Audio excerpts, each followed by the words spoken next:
So, for today's thought of the week, I will attempt to inspire a little patriotism among you.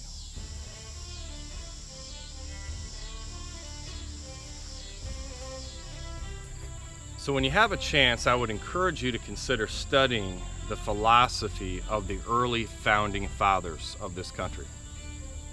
I think if you do, what you'll find is that this country is actually rejecting many of the principles upon which it was founded. In other words, if the founding fathers were the architect and laid down the blueprint, so to speak, I believe they would find the finished product to be puzzling, if not unrecognizable in some ways. So let me further explain by examining the first two amendments of our Constitution, starting with the second. Now, I understand this is a very controversial subject nowadays, but it is undeniable that the right to bear arms in this country has always been one of the most important concepts to our freedom.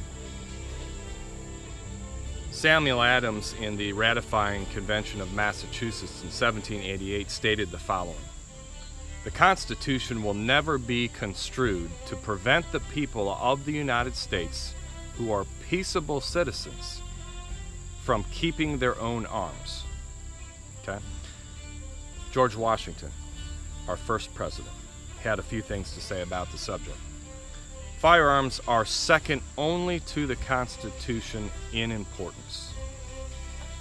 Again, he said, "The very atmosphere of firearms, anywhere and everywhere, restrains evil interference.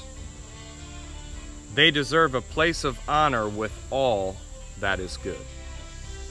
What I'm getting at here is that the majority of law-abiding citizens in this country are now being judged by the criminal actions of the minority, rather than allowing the presence of arms to keep that evil in check. You know, there are some towns in this country in which it is an obligation for its citizens to carry firearms. And it's no coincidence that these towns have the lowest crime rates in the nation. Depending on how this election year wraps up, our Second Amendment could come under fire like it never has been before. So you see, we have a foundational principle that was laid out in the original blueprints of this nation, which now stands in direct opposition to its original intent. Okay, moving on to the First Amendment, which I will divide in two portions. One dealing with the religion, the other dealing with the freedom of speech. So the concept of one nation under God has actually been replaced with something called the separation of church and state. Interestingly enough, that phrase is nowhere to be found in the Constitution. Let me explain by reading to you part of the First Amendment. "Congress shall make no law respecting an establishment of religion or prohibiting the free exercise thereof." The translation of that would be, the government would not favor the Baptists, for an example, over the Lutherans. Also, the government would not suppress the influence of the church upon all aspects of American life. It was actually a protection of the church and religion.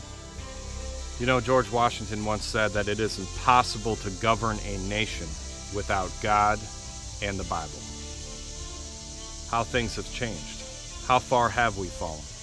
Well, we understand that we have removed God and prayer from our schools, potentially affecting generations of children to come.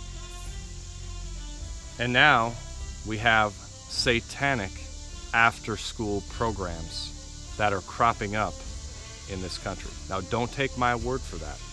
Do a quick search online and you will find it to be true. And now finally, the concept of the freedom of speech. In my opinion, the most important concept. If the freedom of speech is taken away, then dumb and silent we may be led, like sheep, to the slaughter. How is our freedom of speech being suppressed? Well, take a look at internet censorship. The latest in the news would be the Facebook censorship. Freedom of speech is being censored in universities, not just across the country, but around the world. And how about the suppression of freedom of speech with the press and media? Listen to this quote by Abraham Lincoln. America will never be destroyed from the outside.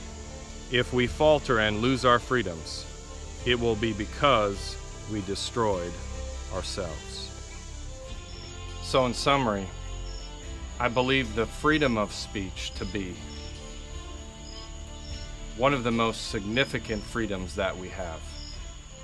You see, arms, weapons, have a purpose and have the ability to take life or even save life, and yet only to a temporary effect.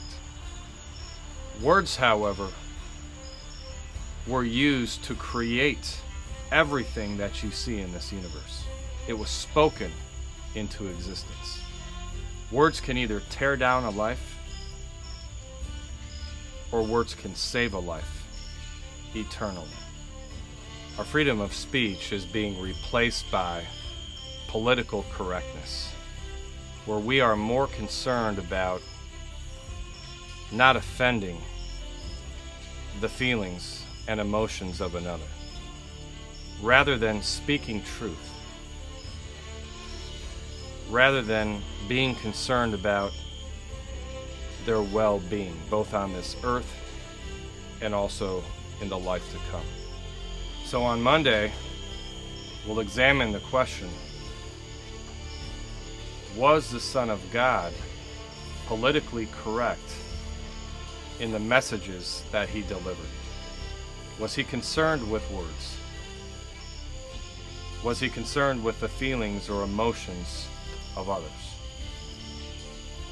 Think about it. Read the scripture. Look at some of the things that he said. And on Monday, we'll dive deeper into the subject. See you then.